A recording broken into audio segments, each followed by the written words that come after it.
In our case, the goal wasn't so much to save time as to allow us to interact more with the students.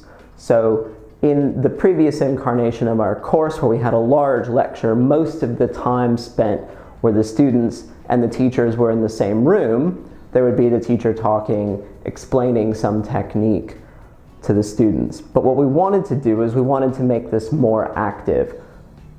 In my lectures in this course, I had noticed that if you introduced some activities, if you said, here's a problem, I'll solve an example, and then now you solve one, if we introduced these, the students were much more interested in the learning activities. And so what we wanted to do was we wanted to bring more of that active style of learning into the teaching environment, into the classroom, so that the students could really get the benefit of interacting with someone who understood the techniques at a really deep level. So for us, this wasn't about saving time, and in fact, we took these large lectures to 300 or 400 students, and we wanted to break them up into much smaller classes of, say, 30, 35 students, and give them a lot of individual attention.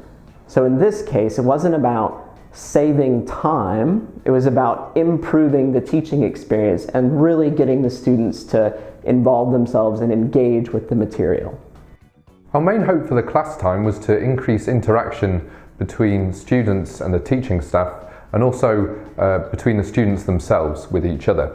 So the activities we designed were done with that in mind. So our plan was the class would start with the tutor giving a recap of the material that students had seen in the videos, just a brief recap to get their minds in gear.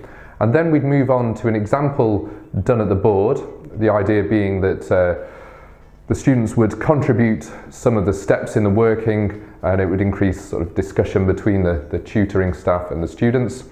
And then we'd move on to problems for the students to work on, which would involve hopefully small discussions amongst the students working in groups of 2, 3 or 4. And the plan was that we'd design questions that would be harder than the standard questions that students would be expected to do on their own. And this way we'd encourage them to talk to each other, bring up interesting points, rather than just working in isolation.